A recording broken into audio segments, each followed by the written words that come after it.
கர்த்தருடைய பரிசுத்த நாமத்துக்கு மகிமை உண்டாவதாக. கர்த்தர் தாமே இந்த ஆண்டு விழா இந்த சிறப்பான நாளிலே நாம் அனைவரையும் கூட்டி சேர்த்ததுக்காக நாம் அவருக்கு நன்றி செலுத்துவோம். இந்த ஆண்டு விழாவை காண செய்த தேவனை நாம் நன்றியோடு துதிப்போம். இந்த ஆண்டு விழா அக்டோபர் மாதமே நடந்திருக்க வேண்டியது, முதல் ஞாயிற்றுக்கிழமை அன்று. ஆனால் இந்த கோவிட்-19 நிவார் புயல், மழை போன்ற காரணங்களினால் தள்ளி அப்படியே ஒத்தி போட வைத்து இன்றைக்கு இந்த ஆண்டு விழா சேப்பின் பண்டிகை ஆராதனை இன்றைக்கு நடைபெறுகிறது. கர்த்தரின் மட்டும் நம்மை காத்த, எல்லா தீமைக்கும் விலக்கி நம்மை காத்த நாம் அவரை இந்த நாளை நன்றியோடு ஸ்தோத்திரிக்க கடனாளியாகிறோம். இன்றைக்கு இந்த ஆலயத்தினுடைய பிறந்த நாளை நாம் கொண்டாடுகிறோம்.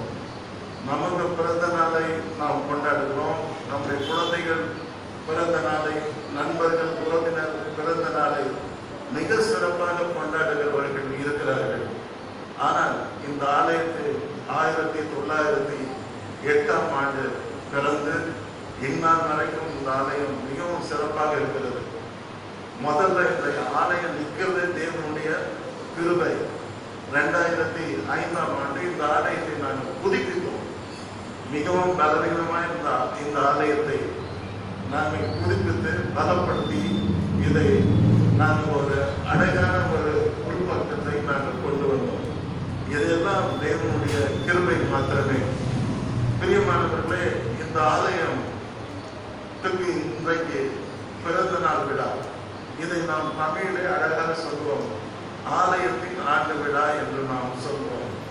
இந்த ஆண்டு விழாவிலே பங்கு பெறும்படியாக கர்த்தர் கொடுத்த சுகத்துக்காக துதிப்போம், நலத்துக்காக துதிப்போம், ஜீவனுக்காக துதிப்போம்.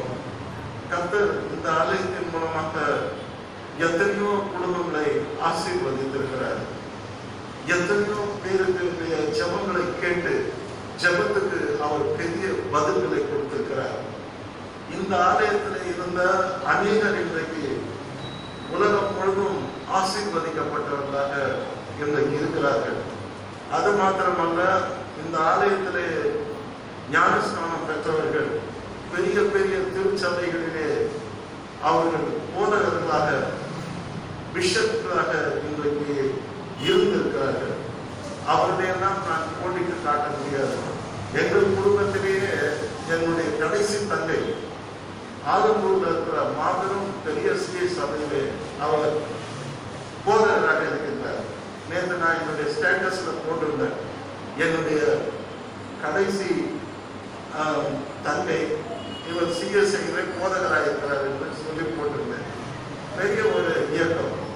அதிலே அவர் 5 ஆண்டுகள் அரசரடிக்கை படித்து போதகராக இருக்கிறார். நான் தான் என்னுடைய 3 தங்கச்சிக்கு நான் தான் ஞானஸ்நானம் கொடுத்தேன். எங்க அப்பாவுக்கு அடுத்து நான் பாஸ்டர் வந்து என்னுடைய 3 தங்கச்சிக்கும் நானே ஞானஸ்நானம் கொடுத்து கொடுத்தேன். கர்த்தர் ஸ்தோத்திரம். நான் 3 பேருக்கு ஞானஸ்நானம் கொடுத்தேன். இப்பொழுது ஒரு பெரிய போதகராக இருப்பதை பார்க்கும்போது எனக்கு ரொம்ப மகிழ்ச்சியா இருக்கிறது. அதே மாதிரி உங்களுக்கு எல்லாம் எங்க அண்ணனை தெரியுமோ தெரியாத எனக்கு தெரியல. அவர் வந்து விக்டர் மாவா இங்கதான் ஞானஸ்நானம் எடுத்தார். நாங்கள் தான் சின்னதுல இங்கதான் யூத் மீட்டிங்கு, சாங் சர்வீஸ் எல்லாம் கூடி எல்லாம் பண்ணுவோம். ஆனா எங்க அண்ணன் இங்க அரசரடியில 5 ஆண்டுகள் படித்தார். அவர் தியாலஜிக்கல் காலேஜில் 5 ஆண்டுகள் படித்து அவர் சிஎஸ்ஐல அவர் வந்து பெரிய வைஸ் பிஷப்பாக அவர்களுக்கு தேர்ந்தெடுக்கப்பட்டார். அவர் வந்து தமிழ்நாட்டில் சிறந்த ஊழியத்தை செய்தார். இன்றைக்கும் அவருடைய பெயர் சர்ச் ஆஃப் சவுத் இந்தியா சரித்திரத்தில் இருக்கிறது. இங்கே பிறந்த பிள்ளைகள் எவ்வளவு பெரிய பாஸ்டர்ஸா இருக்காங்க. எங்கெல்லாம் ஞானஸ்நானம் பெற்ற சின்ன சின்ன பையன் 25 பேர் இன்றைக்கு பெரிய பெரிய ஊழியக்காரர்களாக இருக்கிறார்கள். என்கிட்ட இருந்து ஞானஸ்நானத்தை ஒரு சாதாரண ஒரு ஏழை குடும்பத்தை சேர்ந்த ஒரு சகோதரர் 3 சபைகளை ஸ்தாபித்து அவர் வந்து போதகராக இருக்கிறார். கர்த்தருடைய பரிசுத்த நாமத்துக்கு மகிமை உண்டாகிறார். பல ஊழியக்காரர்களை இந்த சபை எழுப்பி இருக்கிறது. பல ஆசீர்வதிக்கப்பட்ட மக்களை இந்த ஆலயம் எழுப்பி இருக்கிறது. இந்த ஆலயத்தால் ஆசீர்வதிக்கப்பட்டவர்கள் நூற்றுக்கணக்கான மக்கள் என்பதில் சந்தேகமே இல்லை. இங்கே நூற்றுக்கணக்கான திருமணங்கள் நடந்திருக்கிறது, நூற்றுக்கணக்கான ஞானஸ்நானங்கள் நடந்திருக்கிறது, நூற்றுக்கணக்கான பெயர் சூட்டு விழாக்கள் நடந்திருக்கிறது. அவங்கெல்லாம் இன்னைக்கு பிள்ளையும் குட்டியும் பேரனும் பேத்தியுமா இருக்காங்க. எங்கேயும் இந்த ஆலயத்தால் ஆசீர்வதிக்கப்பட்டவர்கள் நிறைய பேர் இருக்கிறார்கள் என்பது சந்தேகமே இல்லை. அதில் நானும் ஒருவர் என்று சொல்லிக்கொள்ள ரொம்ப பெருமைப்படுகிறேன். என்னுடைய வாலிப பிராயத்தில் அடிக்கடி இங்கே முழங்கால் படிக்கிட்டு கர்த்தரை நோக்கி நான் செபிப்பேன்.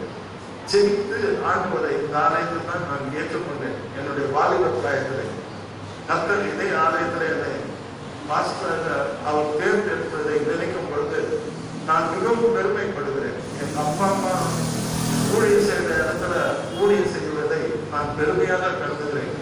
ஒரு சமயம் நான் வேற திசையில போயிருந்தால் வெரி பாப்புலர் பர்சனாலிட்டியாக அல்லது அனைத்து பெரிய பணக்காரனாக வந்திருக்கலாம். ஆனால் எனக்கு ஒரே ஒரு ஆசை, இந்த ஆலயத்துல தான் எனக்கு பேர் வச்சாங்க, இந்த ஆலயத்துல தான் ஞானஸ்நானம் எடுத்தேன், இந்த ஆலயத்துல தான் எனக்கு கல்யாணம் நடக்கணும்னு நான் வேண்டிட்டேன். என் கல்யாணத்துக்கு பெரிய புகழ்பெற்ற மனிதர்கள் வந்திருந்தாங்க. பிஜிஎஸ் தினகரன், டாக்டர் போன்ற பெரிய பெரிய ஊழியர்கள் இந்த ஆலயத்தில் உட்கார்ந்து என்னுடைய கல்யாணத்திலே அவர்கள் பங்கு பெற்றிருக்கிறார்கள்.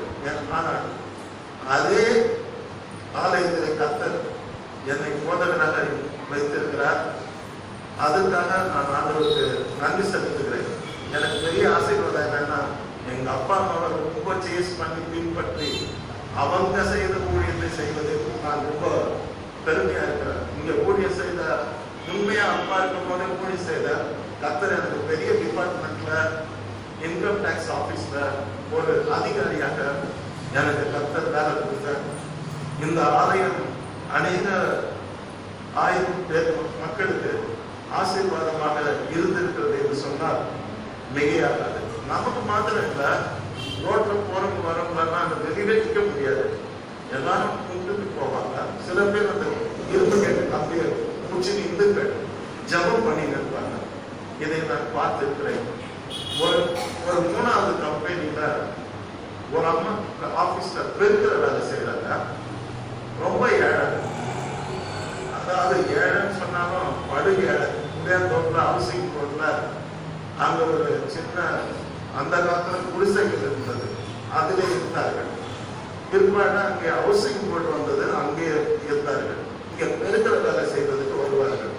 அவருக்கு ஒரு தங்கச்சி +2 தான் படிச்சிருந்தது. ஒரு நாள் எப்போ இங்க உட்காந்து கதவு திறந்து வச்சுக்கணும், இங்க எல்லாம் வெளியே போறப்போ பார்க்கறது. ஒரு 18 வயசு 19 வயசு பொண்ணு நேரா உள்ள வந்துச்சு. நான் கேட்டேன், என்னம்மா வேணும்னு கேட்டேன். ஒரு ஃபார்ம் கொண்டு வந்தது. பாஸ்டர் ஐயா, எதுக்காக ஜாப் பண்ணுங்க, நான் போலீஸ் வேலைக்கு அப்ளை பண்ணுவேன், எனக்கு இதை ஃபில்அப் பண்ண தெரியாது, ஃபில்அப் பண்ணி ஆசீர்வாதம் பண்ணி எனக்கு கொடுங்க இருந்துச்சு. பிற்பாடு நான் என்ன பண்ணேன், அதை பொறுமையாக கவர்மெண்ட் ஃபார்மா இருக்கிறது ரொம்ப பொறுமையாக நிதானமாக என் கையாலே ஃபில்அப் பண்ணேன். பிற்பாடு அந்த பொண்ணுக்கு ஆசீர்வாதம் ஜபம் பண்ணி அனுப்புறாங்க. ஒரு நாள் நான் வெளியே நின்றுட்டு இருக்கேன். ஒரு போலீஸ் நன்றியோட வர டக்குன்னு காலை தொட்டு கும்பிட்டார். நான் கேட்டேன், யாரப்பா நீ ஏந்திரி அப்படின்னா, பாஸ்டர் என்ன தெரியலையா, நான் தான் ஜெயலலிதா, அது பேர் ஜெயலலிதா, என் பேர் ஜெயலலிதா. ஒரு காலத்துல எங்க ஆபீஸ்ல எங்க அக்கா பெருக்குவாங்க, கூட நின்று இருப்பேன். அப்போ +2 பாஸ் பண்ணதும் போலீஸ் வேலை ஃபார்ம் கொண்டாந்தேன், நீங்க தான் ஃபில்அப் பண்ணி ஆசீர்வாதம் பண்ணி கொடுத்தீங்க, இன்னைக்கு நான் போலீஸாக இருக்கிறேன் அப்படின்னு சொல்லி பெருமைப்பட்டது. இந்த மாதிரி நிறைய அதிசயங்கள் இந்த ஆலயத்துல புறஜாதி மக்களுக்கு ஆண்டவர் செய்திருக்கிறார். இந்த ஆலயம் நமக்கு மாத்திரம் அல்லது நான் மேற்கோள் காட்டின அனைவருக்கு மாத்திரம் ஆசீர்வாதமாக இருக்கவில்லை. இது நமக்கும் பெரிய ஆசீர்வாதமாக இருக்கவில்லை. புறஜாதி மக்களுக்கும் தேவனை அறியாத மக்களுக்கும் அவரை நோக்கி கையிடுகிற மக்களுக்கும் இது ஆசீர்வாதமாக இருந்திருக்கிறது என்றால் சந்தேகமே இல்லை. ஒரு நாள் பயங்கரமான ஒரு பொட்டு அதெல்லாம் வச்சு ஒரு யங் லேடி நேரா வந்தாங்க. வந்ததும் நிறைய காணிகள் கை நிறைய வச்சிருக்கிறாங்க. முழுக்க முழுக்க அவங்க இந்து மதத்தை சேர்ந்தவங்க. நிறைய காணிக்கை எடுத்துட்டு வந்து ஐயா வாங்கம்மா என்ன வேணும்னு கேட்டேன். எனக்கு இங்க காணிக்கை டப்பா இருக்குதா, அது உள்ள இதெல்லாம் போடணும்னு. நான் சொன்னேன், கிறிஸ்தவங்களுக்கு தான் இந்த காணிக்கை டப்பா வச்சிருக்கு. உங்களுக்கெல்லாம் ஆண்டவர் என்ன செய்யறாலும் அது உங்களுக்கு சும்மா செய்யறாரு, இலவசமா. அதனால உங்ககிட்ட காணிக்கெல்லாம் கர்த்தர் வாங்க மாட்டாரு. வெறும் ஆண்டவரை ஏற்றுக்கொண்டு அவருடைய பிள்ளைங்களா இருக்குங்கிறது தான் அவர் என்ன பண்ணுவாரு, காணிக்கை வாங்குவாரு. இதை நீங்க வச்சுக்கணும், உங்களுக்கு என்ன வேணும்னு கேட்டார். அப்ப அவங்க சொன்னாங்க, மாஸ்டர் எங்க புருஷன் ரொம்ப யங் மேன், அபவுட் 35 வயசு இருக்கும், கால் கை விழுந்துருச்சு. நான் இந்த ஆலயம் கேட்ல நின்று அடிக்கடி ஜெபம் பண்ணுவேன், ஆண்டவரே என் புருஷனை காப்பாத்தீங்கன்னா நான் கை நிறைய காணிக்கை கொண்டாந்து இந்த கோயில போடுறேன் அப்படின்னு வேண்டினேன். காக்கை வந்து பல ஆண்டுகள் 10 ஆண்டுகள் கஷ்டப்பட்டாரு, இப்ப நல்லா இருக்காரு பாஸ்டர், அதனால எனக்கு தடுக்கூடாது, இது என்னுடைய வேண்டுதல். அதுக்கு மேல நான் அவங்க தடுக்கிறேன். அவங்க அந்த காணிக்கையை செலுத்திட்டு என்கிட்ட ஆசீர்வாதம் வாங்கினு ரொம்ப மகிழ்ச்சியா போறாங்க. அதாவது அவங்களுக்கு orthodox Hindus, orthodox Hindu family சேர்ந்த பரம்பரையா ஒரு பலமான இந்து குடும்பத்தை சேர்ந்தாங்க. அவங்க கொடுத்த சாட்சி ஸ்ட்ரோக் என்னன்னா கை கால் விழுந்துடும், பேச்சு வராத போயிடும். அந்த நோயிலிருந்து ஆண்டவர் சுகம் கொடுத்தார். நான் ஜெபிக்கவே இல்லை, அவங்களே கேட்டாங்க தெரிவிச்சுனாங்க, அவங்களே ஜெபத்துக்கு பதில பெற்றாங்க, அவங்களே அதுக்கு சாட்சியம் கொடுக்குறாங்க.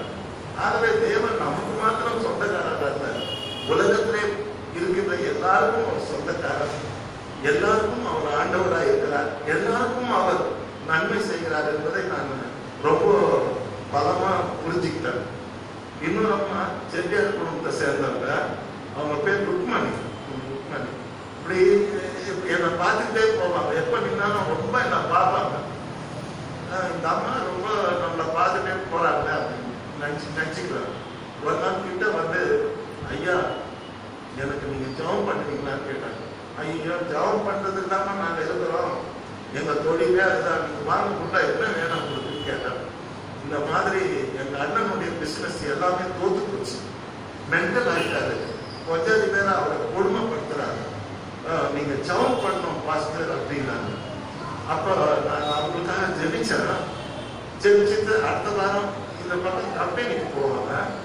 அடுத்த வாரம் வரும்போது பார்த்தாங்க, மறுபடியும் உள்ள கூப்பிட்டு ஜெபிச்சு அவங்க சாட்சி கொடுத்தாங்க. எங்க அண்ணன் பிசினஸ் மறுபடியும் மீண்டு வந்துருச்சு, நல்லா இருக்காரு, அந்த பைத்தியம் கூட தெரிஞ்சிச்சு அப்படின்னாங்க. அடுத்து கொஞ்ச நாள் கொண்டு வந்தாங்க. அவங்க மகன் அப்பதான் பிகாம் படிக்குது, ரொம்ப கஷ்டம் குடும்பத்துல, பிகாம் படிக்குது. அந்த வந்து கேம்பஸ் இன்டர்வியூ வந்து அந்த பொண்ணு செலக்ட் ஆகி ஐடி கம்பெனியில அவங்களுக்கு 20,000 ரூபாய் சம்பளம் கிடைக்கிறது பெரிய விஷயம். ஐடி கம்பெனியில வேலை கிடைச்சு இது 20,000 ரூபாய் சம்பளம். அவங்க புருஷன் இறந்துட்டாரு எதிர்பாராத விதமா. அப்போ அடுத்து இன்னொரு சாட்சி கொடுத்தாங்க, என் பையனும் 51 வேலை கிடைச்சிச்சு, 15,000 சம்பளம், நாங்க நல்ல வீடு இருந்து சந்தோஷமா இருக்கணும் அவங்க சொன்னாங்க. ஏன்னா அவங்க தனியா புருஷனை இழந்து தனியா இந்த 2 பிள்ளைங்களையும் அவங்க கிராஜுவேட்டா படிக்க வைக்கிறது அவ்வளவு கஷ்டப்படுவாங்க. காலையில போவாங்க 9 மணிக்கு, ராத்திரி 7 மணிக்கு தான் வருவாங்க. கடுமையா அந்த பெடலிங் பண்ணுவாங்க. அந்த காலத்துல மிஷின் கிடையாது, தையல் மிஷின், பெடலிங் பண்ணுவாங்க. ஏன்னா நான் ஒரு சாட்சியா சொல்றேன், இப்ப அந்த குடும்பம் ஒரு மகிழ்ச்சியா இருக்குது. இப்போ ஆண்டவரை அவர்கள் ஏற்றுக்கொண்டு இருக்கிறார்கள். அவங்க 3 பேருடைய விசுவாசமும், அம்மா, ஒரு பையன், ஒரு பொண்ணு, 3 பேருடைய விசுவாசமும் கர்த்தர் தான் விசுவாசிக்கிறாங்க. ஆகவே இவங்க தான் ஒரு ஆர்த்தடாக்ஸ் இந்துஸ். ஆர்த்தடாக்ஸ் இந்துஸ் சொன்னா ஒரு செட்டியார் பாருங்க, கொஞ்சத்துல அவங்கதான் ஏசாமியை அணுக மாட்டாரு. அவங்க லவர் ஆஃப் ஜீசஸ், இயேசுன்னா அவங்களுக்கு அவ்வளோ தெரியும், அவ்வளோ ஆசை, அவ்வளோ பிடிக்கும், அவ்வளோ அன்பு. என்னை பார்த்தாலே ஜெபம் பண்ணிக்காத போக மாட்டாங்க. டெய்லி போய் பார்த்துக்கிறேன், கொடுக்கணும், பார்த்ததும் ஓடி வந்துடுவாங்க. கிறிஸ்துமஸ்லாம் வந்ததுன்னா ரொம்ப நான் அவங்களுக்கு சேலெல்லாம் கொடுப்பேன். அதெல்லாம் ரொம்ப மகிழ்ச்சியா இருக்கும். கர்த்தருக்கு ஸ்தோத்திரம். சாட்சியை நான் சொல்ல நான் விரும்புகிறேன். ஒரு அம்மா, ஒரு பாட்டிமா, அவங்க ஒரு ஸ்கூல்ல வந்து பெரிய வேலை செய்யறாங்க, ஒரு 1000 வேலை செய்யறாங்க. அவங்க ஒரு நாள் வந்தாங்க, வந்துட்டு வெளியே நின்று சம்டைம்ஸ் அப்ப சொன்னாங்க, ஐயா இந்த நான் வந்து சம் மணி காணிக்க எல்லாம் ரூம் எடுத்துட்டு வந்து காணிக்க இந்தாங்க உங்களுக்கு அப்படின்னாங்க. நான் சொன்னேன், காணிக்கெல்லாம் இங்க வாங்குறது இல்லைம்மா, இங்க வந்து யாரு சாமி கும்பிடுறாங்களா ஆராதனை பண்றாங்களோ அவங்க தான் வாங்குவாங்க போடுவாங்க, அதான் ஆண்டவர் ஏத்துப்பாரு. உங்களுக்கெல்லாம் ஆண்டவர் துட்டெல்லாம் கேட்கல, உங்க இதயத்தை தான் கேட்கிறாரு அப்படின்னு சொன்னேன். அப்ப அவங்க சொன்னாங்க, நான் வந்து ரகசிய கிறிஸ்டியன், எங்க புருஷன் ரட்சிக்கப்படல, நான் வந்து அந்தரமா இயேசுவாமியை நான் என்ன பண்றேன், நேசிக்கிறேன், அவரை ஏற்றுக்கிட்டு இருக்கேன். ஆகவே இது நான் பல வருஷமா எனக்கு அரசாங்கத்துல இருந்து ஒரு பெரிய தொகை வரணும், அந்த தொகை வந்தா நான் ஆண்டவருக்கு காணிக்க கொடுக்குறேன் அப்படின்னு வேண்டிட்டேன்.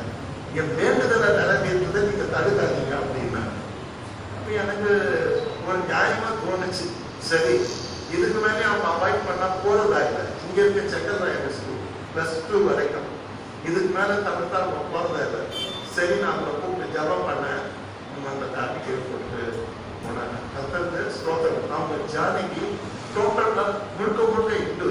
She is telling, I am a lover of Jesus, I love Jesus, I worship Jesus, I adore Jesus. எனக்கு இயேசுதான் என்னுடைய உயிர் அப்படின்னு சொல்லிட்டு அந்த அம்மா போனாங்க. இந்த பக்கம் போனாலே இங்க எட்டி பார்க்காம போக மாட்டாங்க. கர்த்தருடைய பரிசுத்த நாமத்துக்கு ஸ்தோத்திரம். நம்மளுடைய 100ஆண்டு விழா நடந்தது. உங்க எல்லாருக்கும் நல்லா தெரியும், நம்ம 100ஆண்டு விழா மிக சிறப்பா கொண்டாடணும். அந்த சமயத்துல வந்து டவுட்டன் கான்வென்ட்ல படிக்கிற நிறைய பிள்ளைங்க வந்திருந்தாங்க. அவங்க டான்ஸ் எல்லாம் ஆங்கிலோஸ் நீங்க பாத்தீங்க. அப்புறமா ஒரு டீச்சர் வந்திருந்தாங்க. அவங்க வந்து பேர் வந்து கன்னிமான்னு சொன்னா அவங்களும் ஆர்த்தடாக்ஸ் தான். அவங்க வந்து உட்காந்துட்டே இருந்தாங்க. 100ஆண்டு விழாலாம் முடிஞ்சது. கொஞ்சம் ஜனம் நிறைய இருந்தது. போகும்போது அவங்க சொன்னாங்க, இந்த மேடம் வேற நான் ஜீசஸை பார்த்தேன். நிறைய பேர் உட்கார்ந்துட்டு இருந்தோம். மொத்தம் ஒரு 7 ஊழியர்காரர் உட்கார்ந்துட்டு இருந்தோம். நடுவில் நான் உட்கார்ந்துட்டு இருந்தேன். என்னெல்லாம் பார்க்க முடியாது, இந்த குறிப்பிட்டு மறைச்சிக்கணும். எல்லாரும் இருந்தோம், 7 பேர் இருந்தோம். நம்ம சொல்றாங்க கிளீனா, நான் ஏசாமிய இந்த குறிப்பிட்டுல பார்த்தேன். எனக்கு ரொம்ப ஆச்சரியம் ஆயிடுச்சு. அவங்க வந்து பயங்கர இந்த பைபிள்லாம் படிப்பாங்க, திருப்பதி மட்டும்தான் அடிச்சுட்டு வருவாங்க. எனக்கு என்ன ஆச்சரியம்னா, எப்படி இந்த ஒரு சாட்சி சொல்றாங்க அப்படின்னு எனக்கு ரொம்ப ஆச்சரியம். நிச்சயமா பார்த்தேன், ஏசாமி இங்க நின்றுட்டாரு அப்படின்னா. 100ஆண்டு விழாவை ஏசாமி வந்துக்கிறாரு. யாரோ ஒருத்தருக்கு அவர் பிரசன்னமா இருக்கிறாக்கா, அவருக்கு காட்சி அளித்திருக்கிறார். அந்த அம்மா என்ன பண்ண, இந்துவா இருந்தா டெய்லி பைபிள் படிக்கணும், ஜெபம் பண்ணணும், ஆண்டவர் மேல ஒரு பேரன்பா இருப்பாங்க. அவங்க ஒரு கான்வென்ட்ல பெரிய ஆசிரியராக பணியாற்றி கொண்டிருக்கிறார்கள். கர்த்தருடைய பரிசுத்த நாமத்துக்கு ஸ்தோத்திரம். நான் இன்கம் டேக்ஸ்ல வேலை செய்யறேன். எங்களுக்கு வந்து தனி CGHS ஒரு ஹாஸ்பிட்டல் இருக்கும். எங்களுக்கு தனி ஹாஸ்பிட்டல். அதுக்கு பணம் கொடுக்க வேண்டியதில்லை, எங்களுக்கு ஃப்ரீ. என் மனைவிக்கு ஃப்ரீ, குழந்தைங்க கல்யாணம் ஆகணும்னா அவங்களுக்கு எல்லாம் ஃப்ரீ. பரமானந்தம் வந்துக்கிறாரு, அவருக்கு தெரியும். சென்ட்ரல் கவர்மெண்ட் ஹெல்த் ஸ்கீம் அப்படின்னு சொல்லிட்டு ஒரு நாள் எனக்கு ஜுரம், உடம்பு சரியில்லை, ஹாஸ்பிட்டலுக்கு போனேன். ஒரு 24 வயசு போன டாக்டர் தான் இருக்காங்க, டியூட்டி டாக்டர். என்னை பார்த்தாங்க, பார்த்துட்டு கிண்டலா பார்த்தாங்க. என்னடா நம்ம டாக்டரு கிண்டலா பார்க்கறாங்க அப்படின்னு நான் நினைச்சுக்கிட்டேன். அப்புறம் என்னை பார்த்துட்டு சிரிச்சாங்க. சிரிக்கிறாங்க. நான் சீரியஸாவே இருந்தேன். எனக்கு வேணும், எனக்கு வந்து ஜுரம் மேல ரொம்ப டயர்டு. இந்த டாக்டர் நம்ம பார்த்து சொந்தக்காரங்க சிரிக்கிறாங்க அப்படின்னு நினைச்சுக்கிட்டேன். நான் கொஞ்ச நேரம் நடந்துட்டேன். அப்புறம் சொன்னாங்க, வாங்க உட்காருங்க. என்னன்னு கேட்டாங்க. ஜுரம்னு சொன்னேன். அப்புறமா ஃபர்ஸ்ட் கேட்டாங்க, என்ன யாருன்னு தெரியுதா உங்களுக்கு கேட்டாங்க. நான் சொன்னேன், எனக்கு தெரியலையம்மா. ரொம்ப வெரி பிரிட்டி உமன், பெரிய டாக்டர் அவங்க. எனக்கு தெரியுதா உங்களுக்கு? தெரியலையம்மா, நீங்க யாருன்னு. டாக்டர் ட்ரீட்மெண்ட்டுக்கு நான் வந்திருக்கேன் அப்படின்னா அவங்க சொன்னாங்க சண்டே கிளாஸ் கொண்டு போயிருக்கேன். உங்க சண்டே கிளாஸுக்கு நான் வருவேன், சூழ்நிலை இருந்தேன். உங்க பக்கத்துல என்னுடைய வீடு சின்னதுல அங்கதான் இருந்தேன். அப்புறம் எம்எம்சில படிச்சேன். உங்க சண்டே கிளாஸ்க்கு வந்து ஆசைப்படுது. அப்ப எங்க தங்கச்சிங்கெல்லாம் இங்க பெரிய சண்டே கிளாஸ் நடத்துவாங்க. பெரிய ஒரு 50 பேர் வருவாங்க. எல்லாம் இந்து பிள்ளைங்களாம் சுத்தி இருக்க பிள்ளைங்களாம் வருவாங்க. நான் படிச்சேன். அந்த படிச்சதுடைய ஆசைக்காக இன்னைக்கு நான் டாக்டரா இருக்கிறேன். அப்பதான் நான் வந்து ஜுவரத்தெல்லாம் வந்து சிரிக்க ஆரம்பிச்சேன். சந்தோஷமாயிடுச்சு. நம்ம சண்டே கிளாஸ்ல படிச்ச டீச்சர் நமக்கே டாக்டரா வந்திருக்காங்க. அதுவும் மத்திய அரசாங்கத்தினுடைய டாக்டர். சின்ன பொண்ணு அப்போ இன்னும் வயசு இருக்குது, இன்னும் பெரிய டாக்டர் அவங்க ஆவாங்க, இன்னும் ஒரு பெரிய பதவிக்கு அவங்க போவாங்க. இன்சார்ஜா டைரக்டரா கூட அவங்க வருவாங்க. அவ்வளோ பெரிய வாய்ப்புகள் அவங்களுக்கு இருக்குது. அவங்க சொன்ன ஒரு வார்த்தை, உங்க சண்டே ஸ்கூல் மாதிரி நான் வேத்தேரி மேரேஜ் சண்டே ஸ்கூல் உங்க தங்கச்சி தான் டீச்சர். எனக்கு நான் படிச்ச ஆசீர்வாதம் தான் கர்த்தருக்கு ஸ்தோத்திரம். ஏன்னா இன்னைக்கு இந்த ஆலயத்தினுடைய ஆசீர்வாதத்தை நம்ம புரிஞ்சிக்காம இருக்கோம். இதுல காலம் வச்சாலே மண்ணு கூட போடலாமா, அவ்வளவு ஆசீர்வாதம். நீங்க கல்யாணம் பண்ணவங்கதான் அதெல்லாம் புள்ள குட்டியோட பேரன் பேத்தியோட தான் வாழ்றாங்க தவிர யாரும் விழுந்துதான் சரித்திரமே கிடையாது. அப்புறமா இன்னொருத்தருக்கு பெரிய கால சூழ்நிலை எண்மன் 35 வயசு கூட இருக்காது, சின்னவர், ரொம்ப ஹேண்ட்ஸம் ஃபிகர், இங்க பெரிய ஆள் ஆகுது. எங்க இருந்தாலும் எனக்கு சல்யூட் அடிப்பார். எனக்கு ரொம்ப ரொம்ப தெரியாது, இவர் இன்னத்துக்கு வணக்கம் பண்றாருன்னு தெரியாது. ஒரு நாள் காஃபி குடிக்கிறதுக்காக ஒரு ஹோட்டல், காஃபினா கொஞ்ச நாளைக்கு முன்னாடி ரொம்ப கிரேசியா குடிப்போம். 11 மணிக்கு ஹோட்டல் சரவணா ஹோட்டல் காஃபின்னா அவ்வளோ லைக் பண்ணுங்க. அங்க போயிட்டு வெளியே நின்றுட்டு இருக்கேன். வந்துட்டார். அவர் பேர் மனோன்னா சூழ்நிலை திராவிட முன்னேற்ற கழகத்துல பெரிய தலைவர். அவருக்கு பின்னால நிறைய யூத்ஸ் எல்லாம் இருக்காங்க. அவரு அன்னைக்கு வந்து என் கூட பேசினாரு. என் கூட அன்னைக்கா வணக்கம் பண்ணாரு, நான் திருப்பி வணக்கம் பண்ணேன். அப்ப அவர் என் கூட அழகாக பேசினாரு. என்ன சொன்னாருன்னா, சரி என்னை யாருன்னு தெரியுதா அப்படின்னு கேட்டாரு. எனக்கு உண்மையிலே தெரியலப்பா, என் பேர் மனோகரன் சார். சின்ன பையனா இருக்கும் போது உங்க சர்ச்சில் சண்டே கிளாஸ்க்கு வருவேன்னு. சரிப்பா, ரொம்ப சந்தோஷம் அப்படின்னு அடுத்து சொன்னாரு. உங்க சண்டே கிளாஸ்ல படிச்சது அந்த ஆசீர்வாதம் சார். இயேசுநாதர் இன்னைக்கு மத்திய அரசாங்கத்துல பெரிய அதிகாரியா என்ன வச்சிருக்காரு சார் அப்படின்னு. அடுத்து அவருடைய மனைவியை கூப்பிட்டு வந்தாரு. அவங்க வந்து பார்த்தேன். பிற்பாடு 2 குழந்தைங்களை கூப்பிட்டு வந்தார். ஒரு பையன் பார்த்தாக்கா ஆர்கிடெக்ட் இன்ஜினியரு, இன்னொரு பையன் வந்து வேற ஏதோ ஒரு சப்ஜெக்ட்ல இன்ஜினியரிங் சொன்னார். ஆர்கிடெக்ட் இன்ஜினியரிங் வந்து அப்பதான் ரொம்ப வேல்யூபிள். 5 வருஷம் படிக்கணும். மற்ற இன்ஜினியரிங்னா 4 இயர்ஸ், அது 5 இயர்ஸ் படிக்கணும். அவனுக்கு நல்ல ஒரு பிரைட் ஃபியூச்சர். அழகான குழந்தைங்க கடவுள் கொடுத்தாரு. அவரு இப்ப கூட என்ன பார்த்தா கையெழுத்து கும்பிடுவாரு. நீங்க பார்த்து ஆச்சரியப்படுவீங்க. அவர் சொன்ன வார்த்தை, நீங்க உங்க தங்கச்சிக்கிட்ட, எங்க தங்கச்சிக்கு நம்ம சண்டே கிளாஸ் நடத்துவார். சண்டே கிளாஸ் நடத்தின யோகம் அவங்க தான் இப்போ ஃபாரின்ல செட்டில் ஆகிட்டு இருக்காங்க. கர்த்தர் சொல்றாரு, ஒருவன் எனக்கு ஊழியம் செய்தார், எனக்கு பிதாவான அவனை நடக்கும். எங்க தங்கச்சிங்கன்னா பெஸ்ட் வே யாராவது செட்டில் ஃபாரின். 5 தங்கச்சின்னா 1 மிஸ், 4 தங்கச்சி ஃபாரின்ல செட்டில் ஆகிட்டாங்க. எங்களுக்கு எனக்கு கஷ்டமா இருக்கு. ஏன்னா அத்தனை பேர் இருக்காங்க ஃபாரின். அக்காவும் ஃபாரின்ல இருக்காங்க. ஆனா அக்கா வந்து ஊழியம் நான் செய்யறேன். தங்கச்சிங்க இங்க சண்டே கிளாஸ் ஊழியம் பிரமாதமா பண்ணாங்க. அங்கே படித்த சண்டே கிளாஸ்ல படித்த அந்த ஆசீர்வாதம் தான் அவர் சொல்றாரு. அந்த ஆசீர்வாதம் தான் நாங்க எல்லாருமே இன்னைக்கு நாங்க நல்லா இருக்கோம் அப்படின்னு சொல்றாரு. ஏன் சொல்ல வரேன்னா, இந்த சபை நமக்கு மாத்திரம் ஆசீர்வாதமா இது இல்லை, நம் முற்பிதாக்களுக்கு மாத்திரம் ஆசீர்வாதமா அது இருந்தது இல்லை. இன்னைக்கு புறஜாதி மக்கள், கர்த்தரை அறியாத மக்கள் கர்த்தாவே கையெடுத்தார். அவங்களுக்கும் இங்கிருந்து கர்த்தர் ஆசீர்வாதத்தை கொடுக்கிறார்.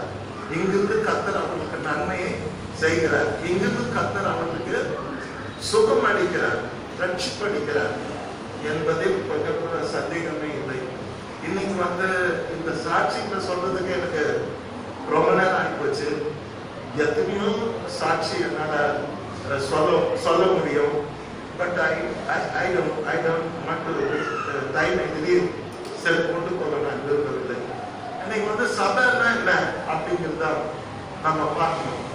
நமக்கு வந்து ஒரு அழகான பேர் அமைஞ்சிச்சு. என்னன்னா தமிழ் பேப்டிஸ்ட் ஆலயம். ஆலயம் என்பது அழகான பெயர். சபைங்கிறத விட ஆலயம் என்பது அந்த காலத்துல சொல்லுவாங்க, டிஎம்சிங்க சொல்லுவாங்க, அருண் அந்த ஆலயம் அழகா சொல்லுவாங்க. பழைய காலத்து சர்ச்சுக்குலாம் சபையுமே சொல்ல மாட்டாங்க, ஆலயம். This was established in the year of 1908. அப்பதான் அப்ப பேர் வச்ச தமிழ் பேப்டிஸ்ட் ஆலயம். நாங்க சபைன்னு சொல்ல மாட்டோம், ஆலயம் ஆலயம் ஆலயம். இது ஒரு அழகான ஒரு பெயரு. அந்த காலத்துல இருந்தவங்க எல்லாம் யோசித்து சபை போடக்கூடாது, தமிழ் பேப்டிஸ்ட் ஆலயம் தான் போடணும். எங்க முத்திரையே என்னன்னா இது வந்து ஆலயம். ஆலயம் சொல்லும் போது இட் இஸ் காமன் வேர்டு. இந்துவா இருக்கட்டும், ஒரு கிறிஸ்டியனா இருக்கட்டும், கத்தோலிக்கா இருக்கட்டும், ஆலயம் என்றாலே தேவன் வாழ்கிற இடம், கடவுள் வாழ்கின்ற இடம், இறைவன் வாழ்கின்ற இடம். அது பேர் தான் என்னது ஆலயம். ஆனா கர்த்தருடைய சபைக்கு நிறைய பேர் இருக்குது. ஒண்ணு ஆலயம், ஜெப ஆலயம் சொன்னாங்க, கர்த்தருடைய ஆலயம் சொல்றாங்க. தேவனுடைய ஆலயத்துக்கு போவோம் என்று சொன்ன போது நான் மனமகிழ்ச்ச தேவனுடைய ஆலயம், கர்த்தருடைய ஆலயம், ஏன்னா இறைவனுடைய ஆலயம், ஆண்டவருடைய ஆலயம் அப்படின்னு சொல்லிட்டு ஆலயம் ஆலயம். இன்னைக்கு இது தமிழ் பேப்டிஸ்ட் ஆலயம். நான் ரொம்ப பெருமைப்படுறேன். வருஷம் பெரிய மாசு நான் நினைக்கல. இந்த பேப்டிஸ்ட் ஆலயத்துல நான் பாஸ்டர் நின்று இந்த ஆலயம்னா என்னன்னு உங்களுக்கு தலைக்கு சொல்றத பெருமைப்படுறேன். இது ஆலயம், தேவன் வாழ்கின்ற இடம். இதுக்கு நிறைய பேர் பைபிள்ல இருக்குது. ஒரு பேர் இல்ல, நிறைய பேர் இருக்கு. இன்னொன்னு தேவனுடைய சபை. ஒரு பேரு ஆலயம், இன்னொன்னு தேவனுடைய சபை. இது யாருடைய சபை? மனுஷனுடைய சபை இல்ல. மனுஷனுடைய சபை இருக்குது. சபை கூட்டம் போடுவாங்க அந்த காலத்துல, கிராமத்துல பஞ்சாயத்து கூட்டம் போடுவாங்க. அதை கூட சபைன்னு சொல்லுவாங்க. மக்கள் கூடுகிற ஒரு இடத்தை பஞ்சாயத்தும் சபைன்னு சொல்லுவாங்க. மக்கள் மன்றம், சபை. ஆனா இது வந்து யாருடைய சபை? மாஸ்டர் கிரியன் சர்ச்சுன்னு சொல்லக்கூடாது. இது தேவனுடைய சபை. கர்த்தருடைய பரிசுத்த நாமத்துக்கு ஸ்தோத்திரம். எங்க அது சொல்லப்பட்டிருக்கிறதுனா 1 தயவு செய்து படிக்க வேண்டாம், நேரம் இல்லை. இரண்டாவது, தேவனுடைய சபைக்கு அடுத்த பேர் என்னன்னா தேவனுடைய ஆவிக்குரிய மாளிகை. It is a palace. இது என்னது? மாளிகை. மாளிகைனா இங்கிலீஷ்ல அழகா சொல்லுவாங்க பேலஸ். பேலஸ்ல வாழறாங்க அப்படின்னு. பேலஸ் என்பது சாதாரண வீட்டை காட்டிலும் மாளிகை என்பது அரசர்கள் வாழ்கிற இடம். அதைதான் என்ன சொல்வார்கள்? இளவரசர்கள், இளவரசிகள், அரசர்கள், பிரபுக்கள். பிரபுக்கள் எல்லாம் வாழ அந்த ஸ்தலத்துக்கு பேர் தான் என்னது? மாளிகை. ஆனா இது தேவனுடைய மாளிகை. It is a palace of God. It is a church of God. Number 1. Number 2, it is a palace of God. ஆவிக்குரிய மாளிகை, தேவனுடைய ஆவிக்குரிய மாளிகை, தேவனுடைய சபை. எல்லாம் தேவனுடைய வரும். அதனால எப்பவும் என்னது என் சபை என் சபைன்னு சொல்லக்கூடாது. எங்கம்மா போற அப்படின்னு கேட்டா நான் தேவனுடைய ஆலயத்துக்கு போறேன், தேவனுடைய சபைக்கு போறேன், தேவனுடைய ஆவிக்குரிய மாளிகைக்கு போறேன். இது தேவனுடைய மாளிகை. 1 பேதுரு 2:5 இருக்குது, 1 கொரிந்தியர் 3:9 இருக்குது. அங்க நீங்க படிச்சு பார்த்தா தெரியும் தேவனுடைய மாளிகை. மூணாவது, இது பேரு ஏற்கனவே சொல்லிட்டேன் என்னன்னு, தேவனுடைய ஆலயம். 1 கொரிந்தியர் 3:16-17 இருக்குது, 2 கொரிந்தியர் 6:16-18 இருக்கு. ஒருவன் தேவனுடைய ஆலயத்தை கெடுத்தால் தேவன் அவனை எடுப்பார். வந்து வார்த்தை வந்து தேவனுடைய ஆலயம் அப்படின்னு அழகா வரும். தேவனுடைய ஆலயம், நம்முடைய சரீரம் தேவனுடைய ஆலயமா நாம் இந்த கட்டடத்தில் கூடி இருந்தாலும் நாம் அனைவருமே அவருடைய ஆலயமா இருக்கிறோம் என்பதுதான் பொருள். ஆகவே மூன்றாவது இந்த சபைக்கு கொடுக்கப்படுகிற பெயர் என்னவென்றால் தேவனுடைய ஆலயம். நான்காவது தேவனுடைய சபைக்கு கொடுக்கப்படுகிற பெயர் தேவனுடைய பண்ணை. என்ன சொல்றோம்? பண்ணை வீடுன்னு சொல்றோம். பணக்காரங்களாம் இருக்கிற வீடு போதாதுன்னு சொல்லிட்டு ஒரு 10 ஏக்கரா ஒரு 30 ஏக்கரா நிலத்தை வாங்கி போட்டு எங்க வீடு இருக்கோம் பிரமாதமா, இது இல்லாத பண்ண வீடு போவார். அந்த சுத்தி மற்ற மரங்கள் வயல்வெளிகள், அது நடுவில் பெரிய பேலஸ் கட்டியிருப்பார், நீச்சல் குளம் கட்டியிருப்பார்.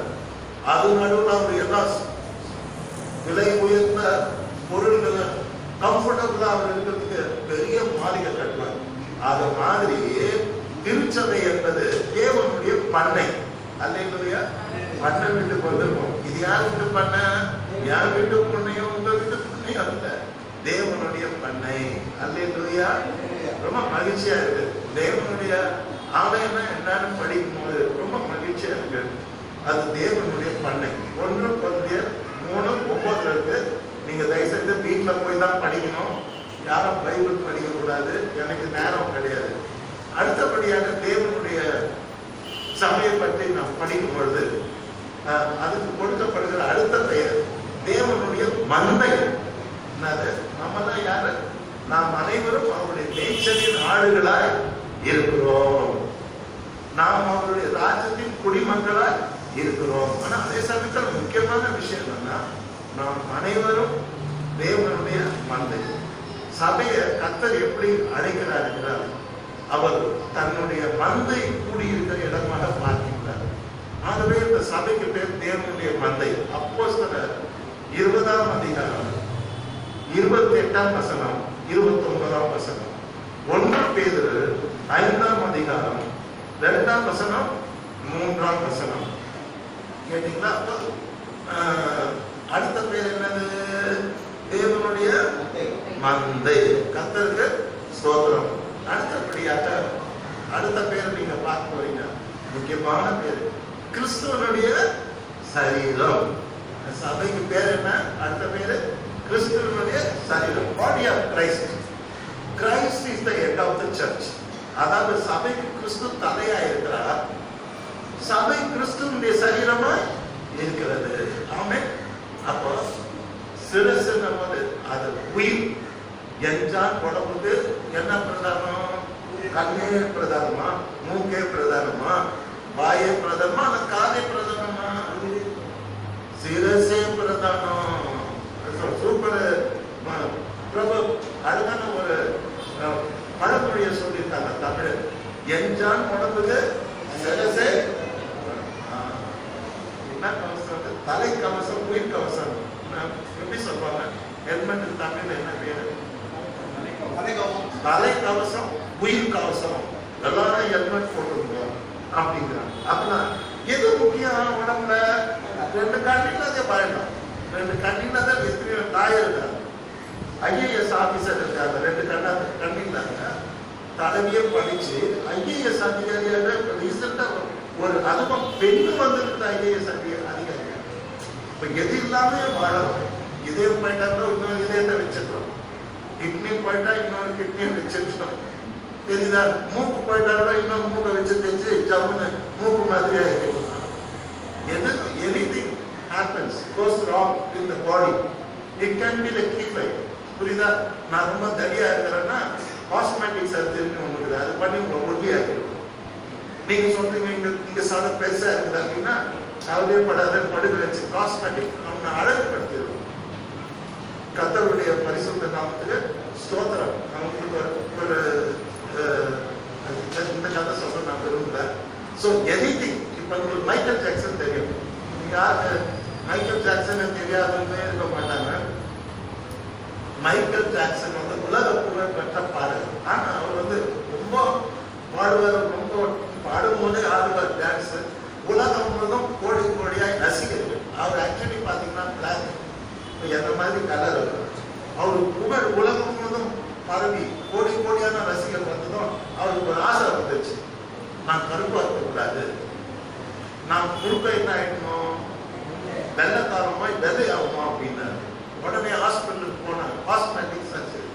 அந்த சர்ஜரி போனாரு. ஃபுல்லா என்ன பண்ணிட்டாரு, எல்லா தோலையும் எடுத்துட்டாங்க, வெள்ளக்காரம் தோலை போட்டாங்க. அவர் 14 ஆண்டுகள் உயிர் வாழ்ந்தார். அந்த வெள்ளக்காரம் தோலாயிட்டு அந்த பிளாக் அந்த கருப்பை நீக்கிறோங்கிற அந்த புல் தோலை எடுத்துட்டு காஸ்மெட்டிக், அது பேர் தான் காஸ்மெட்டிக். ஆனா ரொம்ப ரொம்ப பணத்தை எடுத்து போய் போட்டு மூட்டையாகுது. அவர் கோட்டீஸ்வரர். அவர் என்ன பண்ணாருன்னா அந்த சர்ஜரி பண்ணி ஒயிட் மேன் ஆகிட்டார். ஒயிட் மேன் ஆகிட்டு அப்புறம் பல ஆண்டுகள் வந்து டான்ஸு சாங்கு, அதனால அந்த கடைசியில் அவர் சீக்கிரமாகவே இறந்து போயிட்டார். Is very talented. அவருக்கு இருக்கிற ரசிகர்கள் மாதிரி உலகத்துல யாருக்குமே ரசிகர் கிடையாது. Is a top one in France. அவ்வளோ ரசிகர்கள் கேட்டீங்கன்னா அது எங்க இருக்குது கிறிஸ்துவின். அப்புறம் சபை என்பது என்ன? Body of Christ. நம்ம எல்லாம் ஆண்டவருடைய சரீரமா இருக்கிறோம். அப்போ முக்கியமானது என்னது? தலை. தலை யாரு? இயேசு. கர்த்தருடைய பரிசுத்த நாமத்துக்கு ஸ்தோத்திரம். புருஷன் ஸ்திரீக்கு என்ன இருக்கிறோம்? தலையா இருக்கிறோம். என்னது புருஷன்? இந்த சொல்லிட்டு சொல்றாரு, இத சொல்லிட்டு சொல்றாரு. புருஷன் ஸ்திரீக்கு என்ன இருக்கிறான்? தலையா. அப்ப ஸ்திரீ என்ன இருக்கிறா? சரீரமா இருக்கிறான். புரியுதுங்களா? ஆனா தலை என்ன பண்ணணும்? என்ன பண்ணணும்? தலை தான் லீட் பண்ணுது. எதை லீட் பண்ணுது? மூக்க சுவாசத்தை லீட் பண்ணுது, பார்க்கறத லீட் பண்ணுது, கேட்கறத லீட் பண்ணுது. கை அசைக்கிறன்னா ஒழுங்கா வேலை செய்யுது. இப்ப என்ன பேச வைக்கிறது அந்த பிரெயின் தான், சின்ன பிரெயின். கேட்டீங்கன்னா அது கூட கிராஃப்ல தான் சொல்றாங்க. கிலோ கணக்கு கூட இல்லை, பிரெயின் கிராஃப்ல தான். அப்ப பிரெயின் என்ன பண்ணுதுன்னா டோட்டல் பாடியை அது ஆப்ரேட் பண்ண முடியும். கண்ணை பார்க்க வைக்குது. பிரெயின்ல ஏதாவது மிஸ்டேக் ஆகிட்டா கண்ணு தெரியும். பிரெயின்ல மிஸ்டேக் ஆகிட்டா கை கால் கண்ணு வராது, வாய் போனிடும். எல்லாமே பிரெயின் தான். அப்போ நமக்கு எல்லாமே யார்தான்? யார்தான்? ஏசப்பா தான். ஏசப்பா அங்க இல்லைன்னு வச்சுக்கீங்களா இந்த பாடி போயிடும். புரியுதா? கர்த்தருடைய பரிசுத்த நாமத்துக்கு ஸ்தோத்திரம். நாம் அனைவரும் அவருடைய சரீரம். ஆனா சரீரமாகிய சபையா இருக்கிறோம். தேவன் நமக்கு என்னவா இருக்கிறாரு? தலையா இருக்கிறார். அதே மாதிரி புருஷன் சொல்றாரு, சொல்லிட்டு சொல்றாரு, புருஷன் ஸ்திரீக்கு மனைவிக்கு தான். ஏன்னா அது வந்து நீங்க நல்லா புரிஞ்சுக்கீங்க. ஏன் சாமி பெண்ணை எதிர இருந்தாங்க? ஆனா ஆணை மாத்திரம் என்ன பண்ணாரு? பர்ஃபெக்டா உருவா இருக்காரு. ஆனா பெண்ணுன்னு வரும்போது அப்ப ஷீஸ் நாட் எட்டு. எங்கேயும் வந்து எந்த குடும்பத்துல பொம்பளை ஆட்சி செய்யறதா குடும்பம் உருப்படாதுன்னு ஒரு பாஸ்டர் எழுதியிருக்காரு. நேற்று தான் படிச்சேன் நான். அது கொஞ்சம் இன்ட்ரெஸ்டா இருந்தது. அப்போ ரூலர் யாரா இருக்கணும்? யாரா இருக்கணும்? தலை ரூல் பண்ணணும். ஒரு குடும்பத்தையும் கணவன்மார்கள், நான் சொல்றது ஒழுக்கமான கணவன்மார்கள், குடிகாரனா ஃபேமிலி ஒழுங்கிதமான வாழ்க்கையில என்ன சொல்றது, கேவலமான ஆட்டிடியூட் சுண்ணம்லாம் பத்தி நான் பேசுறேன். நான் பேசுறது ஒரு ரட்சிக்கப்பட்ட பரிசுத்தவான். நீங்க இருக்கீங்க பார்த்தா நீங்க தான் ரூல் பண்ணணும். உட்கார் என் பஞ்சாயத்துல நான் தான் ரூல் பண்ணுறேன். புரியுதா? எல்லாமே ஐயா கண்ட்ரோல் தான் இன்னை வரைக்கும். ஆனா என் 2 பசங்க தச்சுட்டாங்க ஐயா கண்ட்ரோல். ஏன்? கல்யாணம் ஆயிடுச்சு. ஒன்றும் கேட்க முடியல. கல்யாணம் ஆயிட்டு கூட என் அப்பா கேட்கிறாரு என்ன, சரிம்மா தாயே நீங்க கல்யாணம் ஆகிட்டீங்க, நீங்க என்னதான் பண்ணுது? நான் கேட்க மாட்டேன். ஆனா கல்யாணம் வரைக்கும் நல்லா கண்ட்ரோல் பண்ணுங்க. எல்லாரும் கேட்டீங்கன்னா பயங்கரமா கண்ட்ரோல் பண்ணி படிக்க வைக்கலாம். தான் படிக்க வைக்கலாம். ஸோ திருச்சபைக்கு ஆண்டவர் தலையா இருக்கிறது போல ஒவ்வொரு மனைவிக்கும் குடும்பத்துக்கும் புருஷன் என்னவா இருக்கணும்?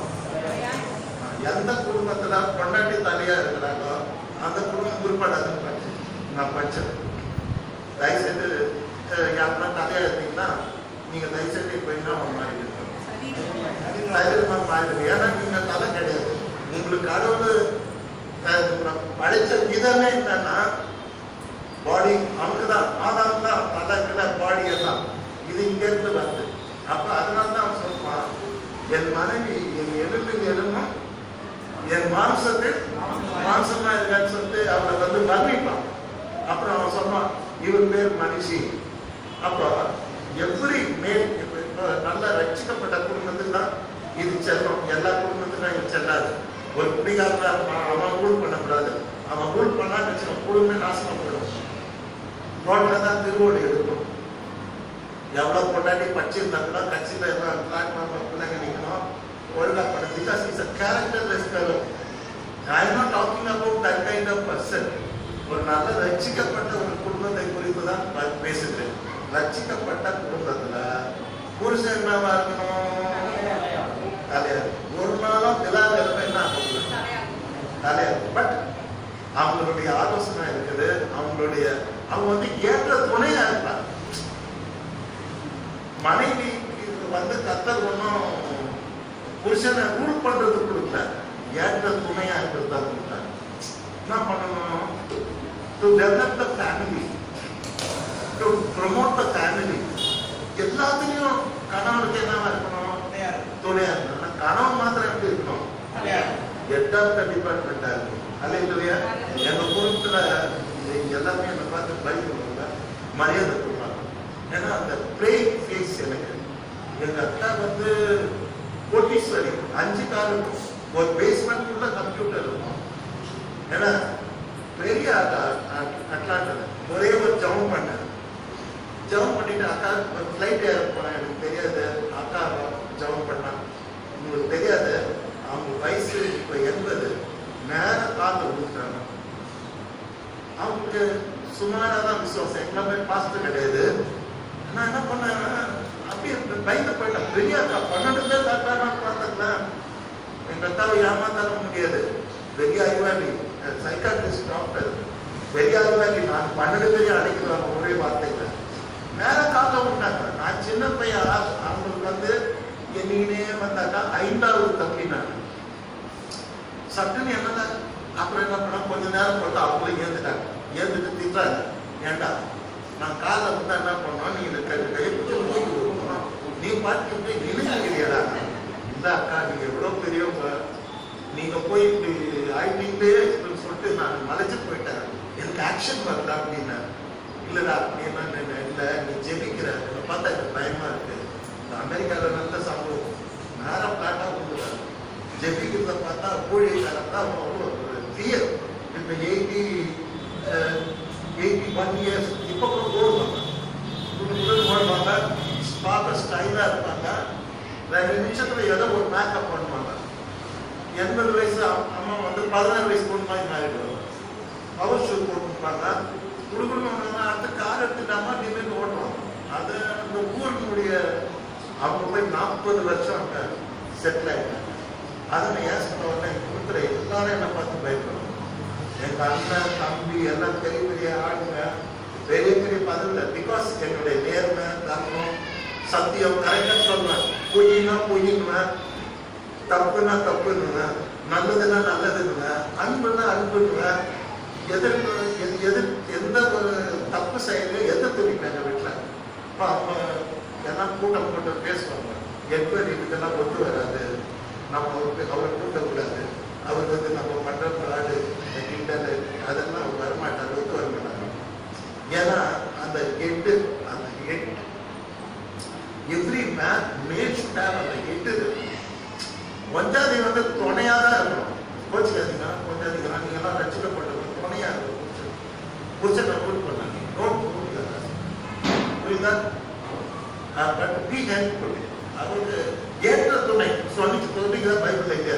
எனக்கு சொல்லி பைபிள் என்ன சொல்லி உனக்கு நான் என்ன பண்ண போறேன், கல்யாணம் பண்ண போறேன் கத்தர் சொன்னாரு. இது கத்தர் வந்து நான் கல்யாணம் பண்ண போறேன் நான் சொன்னாரு. உனக்கு ஏற்ற துணையை கொஞ்சம் பாஸ் பண்ணா ஏற்ற துணையா தான் இருக்கணும். எனக்கு என்னை ஏங்க பார்க்க கூடாது. அல்லேலூயா. ஏன்ட்ட நடக்காது. அதுதான் மாறினா ஹைலி எஜுகேட்டட், ஸ்லோக்கா ஆக்டிவ் பண்ணேன். அவங்க கட்டுப்பாடுகளை கொண்டு நீ பார்த்தீங்கன்னா பாஸ் நகரம் போட்டுக்க மாட்டாங்க. பேங்க் சர்ச்சில் இப்படி ஒரு சீன் பார்க்கறது ரொம்ப கஷ்டம். பெண்டிகாஸ்டல் ரொம்ப சுலபமா பார்க்கலாம், அதெல்லாம் கூடாது. ஸோ ஆவிக்குரிய வாழ்க்கையில் இன்னைக்கும் நான் வந்து ஃபேமிலியில தலையா தான் இருக்கேன். நான் ஏற்ற துணையா இருக்க மாட்டேன், நான் பொண்ணு கிடையாது. ஸோ இன்னைக்கு குடும்பங்கள் சீரழிந்து காரணமே ரட்சிக்கப்பட்ட குடும்பத்துல கொஞ்சாதே தலையாயிடலாம். புருஷ நல்லா இருப்பாங்க, எவ்வளவு தப்பு. அப்சைட் த டவுன், பைபிளுக்கு எதிர்மறையான செயல்பாடு. ஏன்னா இன்னைக்கு என் வாயில பார்த்து இதெல்லாம், ஆனா நீங்க மனசுல வச்சுனால ஒரு குடிகார பயனுக்கெல்லாம் கிடையாது. இதெல்லாம் அருமையான ரட்சிக்கப்பட்ட பிள்ளைகள் தான், ஊழிய செய்யற பிள்ளைங்க, சபை ஒழுங்க வர பிள்ளைங்க, ரட்சிக்கப்பட்ட பிள்ளைங்க, பாவ மன்னிப்பு பெற்ற பிள்ளைங்க, மனைவி எல்லாம் கட்டாயம் நீங்க என்னவா இருக்கக்கூடாது, நிறைய இருக்கக்கூடாது. 8th டிபார்ட்மெண்ட் யாரு? என் கூட்ல கேட்டீங்களா? கூட்ல நான் சொன்னதுதான் நடக்கும். கடைசி வரைக்கும் நான் சொன்னதுதான் நான் நடத்துவேன். ஏன்னா அவங்களுக்கு தெரியாது, எங்களுக்கு இருக்கிற நாலேஜ், எங்களுக்கு இருக்கிற அந்த பொது அறிவு அல்லது ஒரு கல்வி அறிவு எங்களுக்கு வித்தியாசமானது, பல எக்ஸ்பீரியன்ஸ். ஸோ நாங்கள் கரெக்டாக மனைவி இப்போ கூட என்ன பண்ணணும், மனைவி சொல்லிக் கொடுப்பேன், இதை இப்படி பண்ணணும், அதான் இப்படி பண்ணணும் அப்படின்னு நான் சொல்லிக் கொடுத்துருப்பேன். ஆகவே ரட்சிக்கப்பட்ட குடும்பம் நான் புரியுதா? திருப்பி சொல்றேன், நான் பேசுவது ரட்சிக்கப்படாத மனிதர்களுக்கு ஒரு நாளும் கொஞ்சம் தான் தலையா இருக்கும், வேற வழி. ஆனா ரட்சிக்கப்பட்ட குடும்பத்துல மனைவி ரூலே பண்ணக்கூடாது. அல்லேலூயா. ஆனா ஹெல்ப் பண்ணணும். கார் நீங்க போச்சு, கார் என்ன பண்ணுவாரு? அது மாதிரி புருஷனுக்கு எந்த டிஸ்டர்பன்ஸ் வந்துச்சு, அவளை என்கரேஜ் பண்ணணும், ஹெல்ப் பண்ணணும், ஆலோசனை சொல்லணும். அவருக்கு அவருடைய அபிஷியல் லைஃப், ஆவிக்குரிய வாழ்க்கை எல்லாத்தையும் ஏற்ற, அது கூட கத்த சொல்றாரு, ஏற்ற துணைங்கிறார். அல்லேலூயா. ஏன் சொல்றாரு? ஏற்ற துணையை நான் என்ன பண்ணுவேன்? உண்டாக்குவேன். கத்தருக்கு ஸ்தோத்திரம். ஆகவே நீங்க காட்டு கேட்கிறேன், நீங்களா என்ன பண்ணணும்? கண்ட மாட்டேன் பார்க்கணும் என்னவா இருக்கணும்? அதையாவது ரூல் பண்ணணும். You do like this, you do like this. வேளாவது என்ன பண்ணக்கூடாது?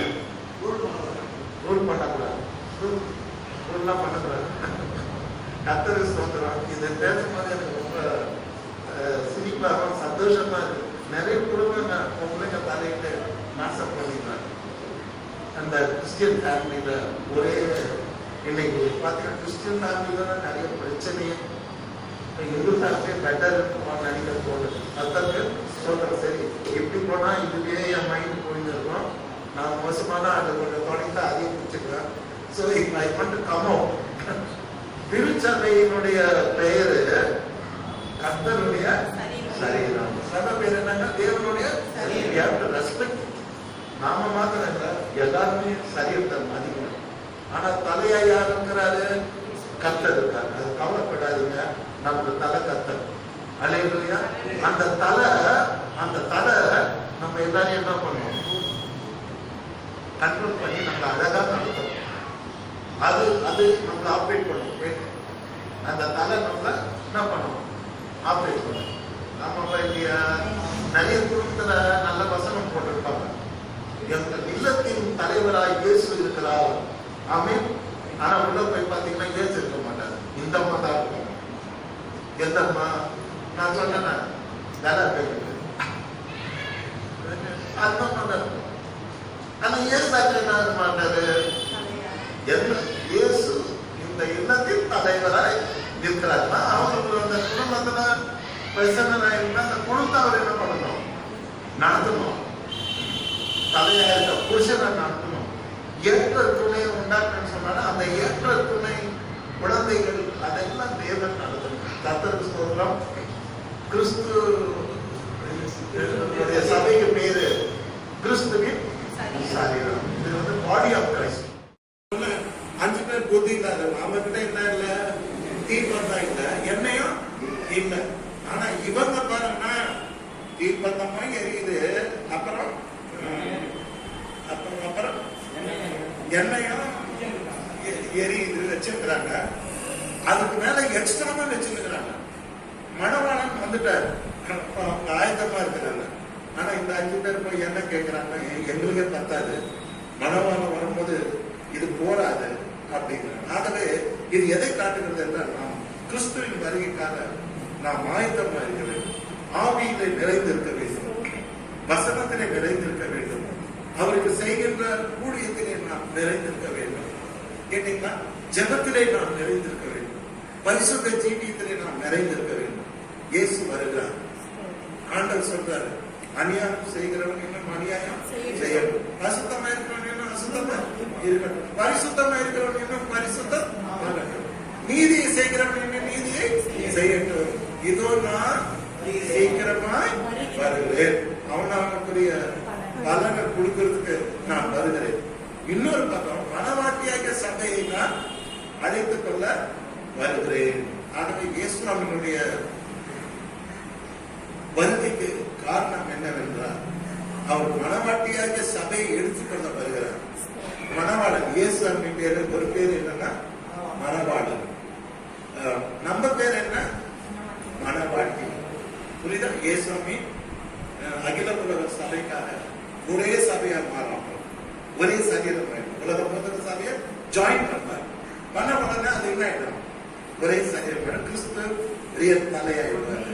ஆட்டுக்குட்டியினுடைய கல்யாணம் நாள் வெகு விரைவில் வருகிறது. அந்த கல்யாண திருமண நாளுக்காக நாம் எல்லாரும் என்ன பண்ணுவோம், ஆரம்பிப்போம். அதற்கு ஸ்தோத்திரம் உண்டாதாக. இன்னைக்கு எனக்கு ரொம்ப நிறைய உங்களுக்கு சொல்லிக் கொடுக்கணும்னு ஆசையா இருந்தது. ஆனா எனக்கு நேரம் தான் விரோதி. எனக்கு எப்பவுமே பீச் பண்ணும் போது எனக்கு ரொம்ப எதிரடியா இருக்கிறது நேரம் தான். ஏன்னா ஆகவே எனக்கு நிறைய உங்களுக்கு செய்தியை கொடுக்க முடியல. ஆனாலும் தேவனுடைய சபைனா என்னன்னு ரொம்ப அழகா எளிமையா தெளிவா படிச்சோம்.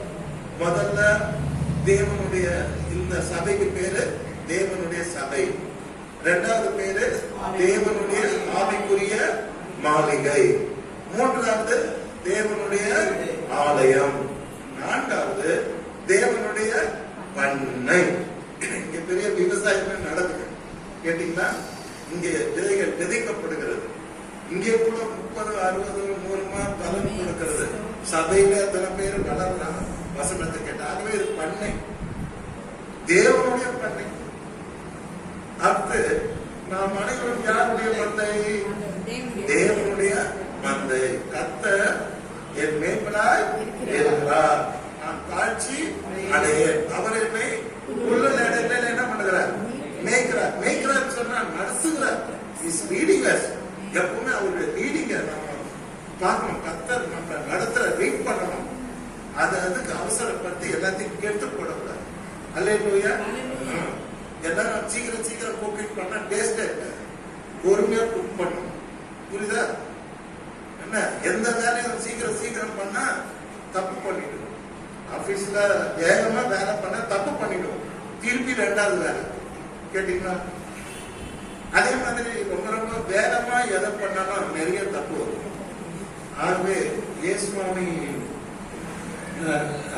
தேவனுடைய பண்ணை. அடுத்து நாம் அனைவரும் தேவனுடைய மந்தை. மந்தை 32 வயசு 50 வயசு கொஞ்சம் மறந்து போகுது. ஓகே, தேவனுடைய மந்தை. பெருமையா இருக்கணும். நம்ம யாருடைய மந்தை? ஷெப்பர்ட். நானே நல்ல மேய்ப்பன், நான் நாடுகளுக்காக ஜீவனை கொடுக்கிற மேய்ப்பன். அப்போ நம்ம கர்த்தர் என் மேய்ப்பனாய் இருக்கிறார்கள் நம்ம தைரியமாக சொல்லலாம். தேவனுடைய மந்தை. அடுத்து இவங்க ரொம்ப இன்ட்ரெஸ்டிங்கா நீங்க படிச்சது என்னது? அடுத்து நாம் தேவனுடைய சரீரம். ரொம்ப இன்ட்ரெஸ்டிங்கா இருந்தது. எப்படி கிறிஸ்து தலையா இருக்கிறாரு திருச்சபைக்கு. அதுமாதிரி ஒவ்வொரு புருஷனும், ஆவிக்குரிய புருஷனுக்கு தான் இந்த பிரசனம். குடிக்கிறவன், தம் அடிக்கிறவன், பப்ஜி ஆடுறவன், ரம்மி ஆடுறவன், ஜிம்மி ஆடுறவன், இவனுக்கெல்லாம் இது வந்தாரு. இது ரட்சிக்கப்பட்ட பிள்ளைங்க. You should know your family. You should be the head of the family. Christ is the head of the church. என்ன கல்யாணத்துல ஆண்டவர் சொன்னதை எனக்கு மறக்க முடியல. நேற்று தான் அதை ரியலைஸ் பண்ணேன். உனக்கு வந்து மனைவி ஏற்பட்ட பிறகு பொண்ணு பார்க்க போறேன்னு சொல்லவே இல்லை. அவரு ஏற்ற துணையை கட்சியில பார்த்தா நீங்க துணையா தான் இருக்கிறீங்க. அவர்தான் ஃபுல்லா உண்டாயிட்டார். ஆதாம் பிரதர், உங்களுக்கு புரியுதா? ஆதாம் மாத்திரம் ஃபுல்லா உண்டாயிட்டார். இத மாதிரி எது ஒண்ணு எடுத்துக்கோங்க. ஏன்னா இது யார் துணையா? அது வந்து எனக்கு இவ்வளவு புரியாது பிரதர். நேற்று ரிசர்ச் பண்ணேன், படிக்கும் போது என்ன தலை அப்படி படிக்கும் போது திடீர்னு எனக்கு ஆச்சரியம் ஆயிடுச்சு. அப்படின்னா எந்த லேடி என்ன சொல்றாங்கன்னா, நீ துணைதான், ஏற்ற துணைதான், இவன் தான் உன்னை ரூல் பண்ணுவான் அப்படின்னு பைபிள் சொல்லிட்டு கர்த்தர் ஸ்தோத்திரம். தேவனுடைய பண்ணை, தேவனுடைய பந்தை, தேவனுடைய சரீரம். கடைசியாக நம்மளாம் யாரு? கிறிஸ்துவின் மனவாட்டி. அவ்வளவு அந்த மாதிரி கர்த்தர் மாறிட்டார். கர்த்தர் மாத்திட்டார். எல்லா சபையும் ஒன்னா சேர்ந்து அவர் வருகையை எடுத்துக்கொண்டார். எல்லா சபையும் கிறிஸ்து என்னவா இருக்காரு? தலையா இருக்காரு. அப்போ church is head of the church. HOTR சபைக்கு நான் பிரசங்கம் முடிஞ்சதுன்னா உங்கள ஒருவர். ஆனா தலை எப்பவுமே அகில உலக சபைக்கு எப்பவுமே தலை கர்த்தராக இயேசு கிறிஸ்து. கர்த்தருடைய பரிசுத்த நாமத்துக்கு மகிமை உண்டாவதாக. அருமையானவர்களே, சபைன்னா என்ன அப்படின்னு சொல்லிட்டு இவ்வளவு நேரம் படிச்சோம். இன்னும் ஒரு வசனத்தை உங்களுடைய பார்வைக்கு கொண்டு வர நான் விரும்புகிறேன். எபிரேயருக்கு எழுதின நிருபம் 25ஆம் அதிகாரம் 10ஆம் அதிகாரம் 25ஆம் வசனம். நீங்க படிக்கணும்னு அவசியம் இல்லை, ஐயாவே படிச்சிருக்கேன். எபிரேயர் 10ஆம் அதிகாரம் 25ஆம் வசனம். இங்க நாம் பார்க்கிறோம், சபை கூடி வருதலை. என்ன கூடி வருது? சபை கூடி வருது. இப்பொழுது நாம் எல்லாரும் என்ன பண்ணிருக்கிறோம்? கூடி வந்துட்டோம். சபை கூடி வருதல். இது பேர் என்னது? சபை கூடி வருதல். கர்த்தருக்கு ஸ்தோத்திரம். இதெல்லாம் நம்ம சபை கூடி வந்திருக்கிறோம். சபை கூடி வருதலை சிலரை குறித்து பேசுகிறார். பலர் அல்ல, சிலர். கர்த்தருக்கு ஸ்தோத்திரம். சபை கூடி வருதலை சிலர் விட்டு விடுகிறது போல. என்னது? சபை கூடி வருதலை என்ன பண்றாங்க? விட்டுடுறாங்க. கர்த்தருக்கு ஸ்தோத்திரம். சபை கூடி வருதலை எல்லாரும் விட்டுடுங்க. அந்த காலத்துல இந்த பிரச்சனை இருந்திருக்குது. இப்ப லாக்டவுன் பீரியடு, COVID-19 நிறைய ஆப்ஷன்ஸ் சபையில. ரொம்ப வருத்தப்படுவேன், இவங்க ஆப்ஷன்ஸ் ஆகுறாங்க. ஆண்டவர்கிட்ட ஜெபம் பண்ணுவேன். ஆனா முன்னாள் சாக்கினா வந்துச்சு, COVID-19 அப்படின்னு ஒரு சாக்கு வந்துச்சு. ஒன்னும் சொல்ல முடியல. ஆனா சபை கூடி வருதலை சிலர் விட்டு விடுகிறது. அந்த காலத்துல இந்த பிரச்சனை இருக்குது. சர்ச்சுக்கு வராத நிறைய ஆப்ஷன் பண்ணிக்கிறாங்க. எந்த காலத்துல? திருச்சபை உருவான நாளிலேயே இந்த பிரச்சனை இருந்திருக்கிறது. இந்த பிரச்சனையை பவுல் அப்போஸ்தலர் சந்தித்து இருக்கிறார். அதற்காக அவர் பாரப்பட்டிருக்கிறார், துக்கப்பட்டிருக்கிறார். அவர் இருதயத்திலே காயம் ஏற்பட்டது. அப்ப அவர் அதனால்தான் எழுதுறார், சபை கூடி வருதலை சிலர் விட்டு விடுகிறது போல நாமும் விட்டு விடாமல் ஒருவருக்கு ஒருவர் புத்தி சொல்ல கடவோம். ஒருத்தர் பார்த்தா இன்னொருத்தர் என்ன சொல்லணும்? புத்தி சொல்லணும். என்ன புத்தி சொல்லணும்? ஏன்ப்பா போன வாரம் சர்ச்சுக்கு வரலன்னு கேட்கணும். அல்லேலூயா. ஆமா, பையன் எம்எஸ் படிக்க கனடாக்கு போயிட்டான். எனக்கு இந்த சபையே விசாரிச்சு உங்ககிட்ட நான் சொல்லல. எனக்கு கரெக்டா வேற சொல்ல தெரியல. இவன் என்ன படிக்க போறான்னு எனக்கு அவங்க அம்மா சொல்லல, எனக்கு தெரியாது. ஒரே ஒரு நியூஸ் சொன்னாங்க, விசா வாங்க போறான், ஜெபம் பண்றான். அதோட தான் தெரியுமே தவிர இவன் எப்போ போறான், என்ன பண்றான் எதுவுமே தெரியாது. நான் சில பேர் என்ன பண்ண மாட்டேன், தோண்டி கேட்க மாட்டேன். பர்சனல் தானே நான் போக மாட்டேன். எப்படி இருந்தாலும் அவங்க எனக்கு ரொம்ப சொந்தக்காரங்க, சின்னதுல பாக்குறோம். நாங்கெல்லாம் ஒரு குடும்பமாய் தான், வெரி லவ்விங்கா நாங்க இருக்கோம். இருந்தா கூட நான் ஒருத்தர் சொல்லாதத போட்டு வாங்குறது, மலையை போட்டு மீன் இருக்குது, இந்த வேலை நான் செய்ய மாட்டேன்.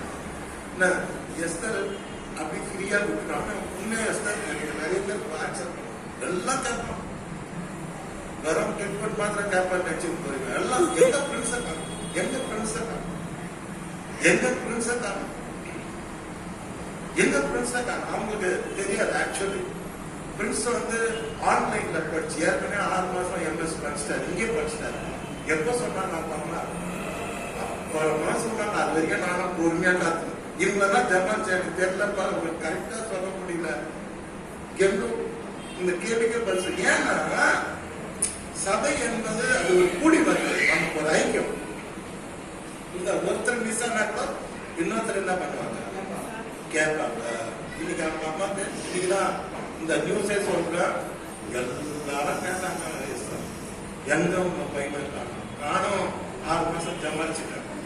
அப்படி கடைசியில இப்பதான் டீட்டெயிலா தெரிஞ்சது, அவரு கனடா போய் சேர்ந்துட்டாரு, எம்எஸ் படிக்கிறார். ஒரு பெரியமா ஒரு பெரிய ஒரு பெருமையான ஒரு விஷயம். கர்த்தர் ஸ்தோத்திரம். ஆகவே சபை கூடி வருதல் என்பது ரொம்ப முக்கியமானது. சிலர் விட்டு விடுவது போல நாமும் விட்டு விடாமல் இருப்போம். கர்த்தருக்கு ஸ்தோத்திரம். கேட்டீங்கன்னா ரமணி கூட ரொம்ப மிஸ் ஆயிட்டு. சபை கூடி வருவதை சிலர் விட்டு விடுகிறது போல நானும் விட்டு விடாமல் இருப்போம். சபை கூடி வருதல் ரொம்ப ரொம்ப முக்கியம். நான் பாஸ்டா இல்ல, வேற டீக்கனா இருந்தேன் இந்த சர்ச்சில். அந்த காலத்துல எங்களுக்கு லாலாம் கற்றுக் கொடுப்பாங்க. அப்பப்ப லேட்டஸ்டா புது புது சட்டங்கள் ஏற்றப்படும். அப்ப அது தெரிஞ்சாதான் நாங்க வேலை செய்ய முடியும். அப்ப இந்த சட்டங்கள் எங்கே சொல்லிக் கொடுப்பாங்க எங்களுக்குன்னா, திருச்சியில தான் எங்களுக்கு ஹெட் குவார்டர்ஸ். திருச்சிக்கு நாங்க எல்லாரும் படிக்கிறதுக்கு போயிட்டோம். 3 மாசம் ட்ரைனிங் அனுப்பிச்சிட்டோம். படிச்சுக்கிட்டே இருக்கணும். அதான் இன்கம் டாக்ஸ். அப்ப எவ்ரி ஃப்ரைடே நைட்டு முடித்த உடனே வண்டி ஏறிடும். ஏறி சனிக்கிழமை சாயங்காலம் வந்துடும். வந்துட்டு சர்ச்சில் இருந்துட்டு எல்லா ஆராதனைலாம் முடிச்சுட்டு மறுபடியும் நைட்டு ஞாயிற்றுக்கிழமை நைட்டு வண்டி ஏறி வருது. மறுநாள் கிளாஸ் அட்டன் பண்ணுவோம். சபை கூடி வருவதை நான் பாஸ்தா இல்லாத நாட்களிலேயே நான் விடவே மாட்டேன். காலையிலும் போவோம், சாயங்காலம் ஆராதனைக்கும் போவோம். கர்த்தருக்கு ஸ்தோத்திரம். சபை கூடி வருதலை சிலர் விட்டு விடுவது போல நாமும் விட்டு விடாமல் ஒருவர் என்ன சொல்ல கடவுள், புத்தி சொல்ல கடவுள். எனக்கு அருமையானவர்களே, ஒருத்தர் பார்க்கும்போது வீண் வார்த்தை பேசணும். ஏன்பா சபை வரல அப்படின்னு கேட்கணும். அதுதான் நல்ல வார்த்தை. ஜபம் பண்ணியான்னு கேட்கணும். நல்லா இருக்கிறீங்களான்னு கேட்கணும். ஏன் சோர்வா இருக்கிறீங்க, நான் ஜபம் பண்றேன்னு கேட்கணும். ஏன்னா நல்லதா பேசணும். புரியுதா? தேவையில்லாத காரியங்கள் ஒருத்தருடைய நானே இவ்வளவு நாள் இருக்க 10 பர்சனல் லைஃப் போக மாட்டேன். ரூபன்றதான வெளிப்படையா வெளித்தோட்டமா பேசணும். உள்ள போக மாட்டேன். யார எப்பவுமே அவங்க கத்துங்க. அவங்க ஊழியத்துல இருக்கணும். யாருடைய பர்சனல்ஸையும் கேட்கக்கூடாது. அவங்களா விருப்பப்பட்டு சொன்னா நம்ம என்ன பண்ணணும், கேட்டுக்கிறோம். புரியுதா? அவங்களா சொல்லுவாங்க சார் இந்த மாதிரி அப்படின்னா கேட்டுக்கணும். யார் பர்சனல் லைஃப் நுழையக்கூடாது. நான் பாஸ்டர் யார் பர்சனல் லைஃப் கேட்கணும். அவங்களா சொன்னா அதை நான் என்ன பண்ணுவேன், கேட்கணும். அதனால ஒருவர் என்ன பண்ணுங்க, புத்தி சொல்லுங்க.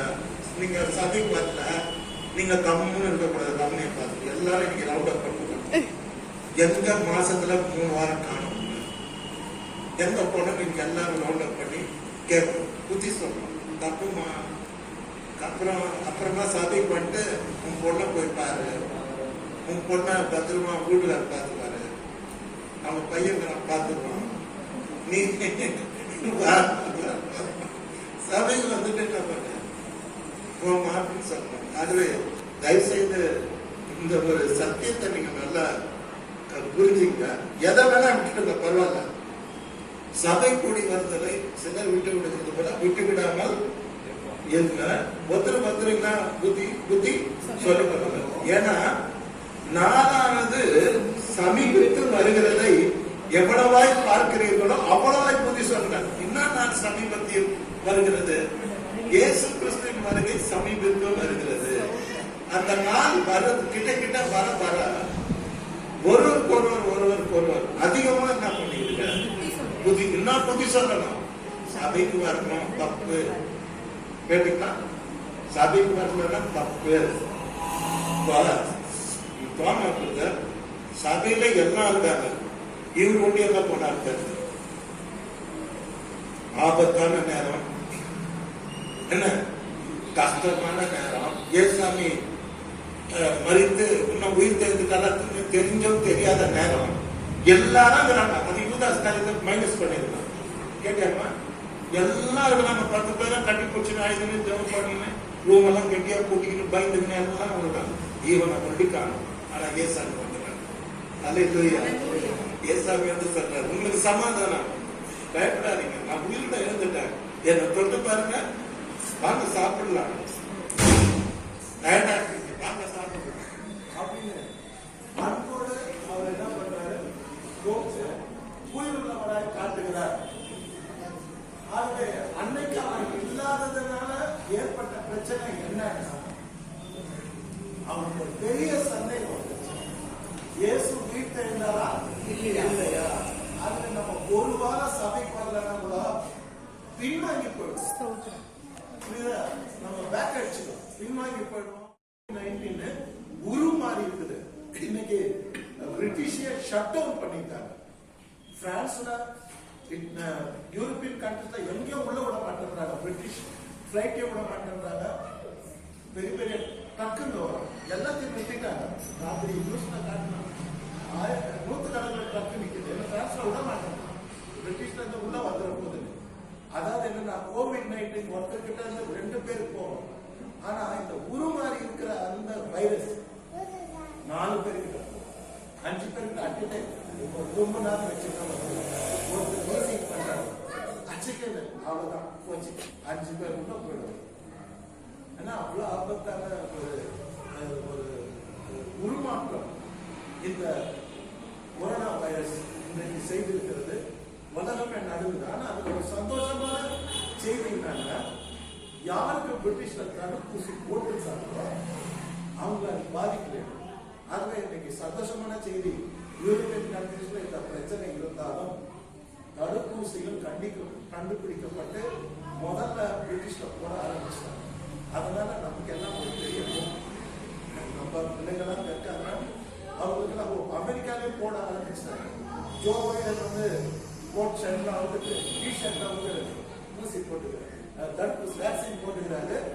அவர் வந்து காட்டுறாங்க நியூஸ்ல, ஜோ பைடன் போட்டுக்கிறாங்க, நீங்களா சீக்கிரமா வந்து ஓட்டுங்க அப்படின்னு சொல்லி காட்டுறாங்க. கர்த்தருடைய பரிசுத்த நாமம் சொல்றோம். நாம் வாழ்கிறது கடைசி காலத்தில் வாழ்ந்து கொண்டிருக்கிறோம். நாளானது கிறிஸ்துவின் வருகை எவ்வளவு சமீபமா இருக்கிறதுன்னு நீங்க உணர்றீங்களோ, நிச்சயமா அவருடைய வருகை சமீபமாய் கொண்டிருக்கிறபடினாலே நீங்க என்ன பண்ணுங்க, சபை கூடி வருவதை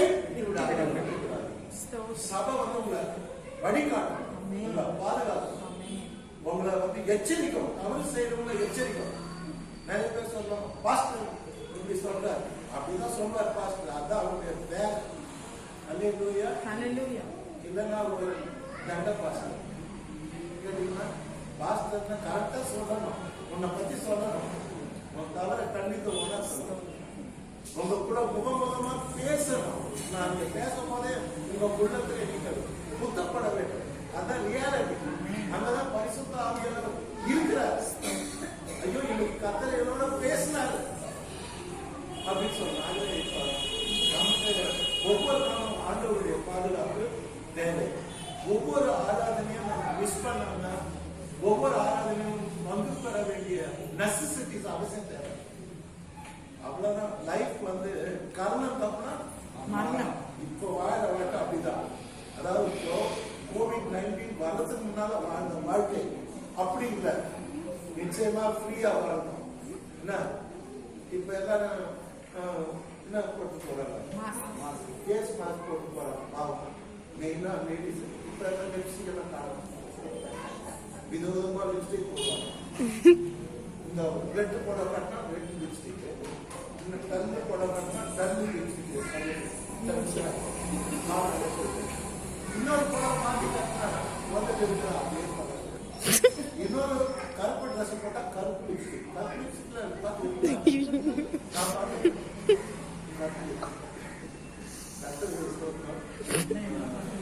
ரொம்ப சந்தோஷப்பட்டா நம்ம மருந்து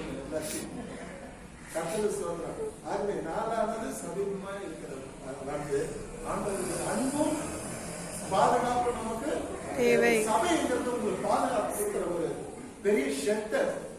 நல்ல நல்ல சொல்லியே ஆகும். சபை வந்து பெரிய பாதுகாப்பு கொடுக்கிற ஷெல்டர். நீங்க சபை விட்டு வெளியே போயிட்டீங்கன்னு வச்சுங்க, தோமா மாதிரி ஒரு புரட்சியாளர், ஒரு பின்மாற்றத்தாண்ட மாதிரி கத்திரியை எதிர்ப்பீங்க, சபையை எதிர்ப்பீங்க, பாஸ்டரை கொஸ்டின் பண்ணுவீங்க. ஏன்னா நீங்க போயிட்டீங்க அவுட் ஆஃப் கண்ட்ரோல். புரியுது? சில இடத்துக்கு போனாக்கா போன் பேசாது. நெட்டில் ஏன்னா அங்க கனெக்ஷன் இல்ல, அந்த பவர் இல்ல, பேச்சை அந்த வார்த்தைகளை கொண்டு சொல்லுகிற அந்த டவர், அதுக்கு எந்த தொடர்பு இல்லை.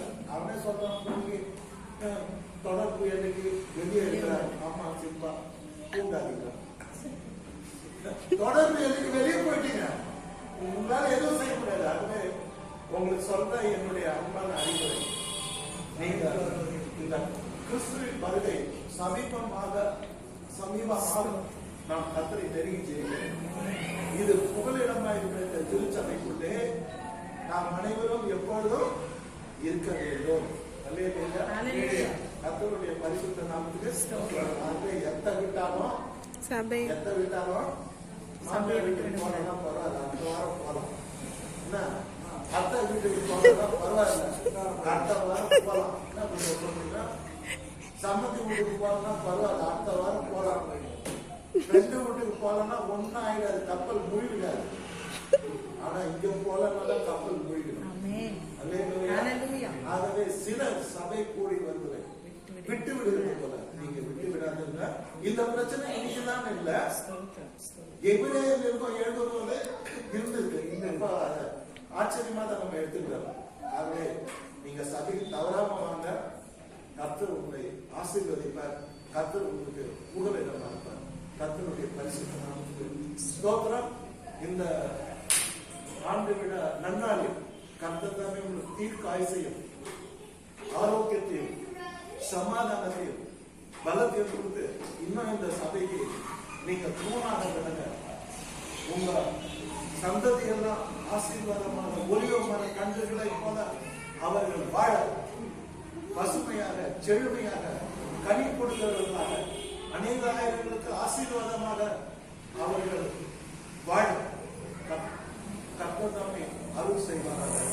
கர்த்தருடைய பரிசுத்த நாமத்தை சொல்றோம். ஆமென்.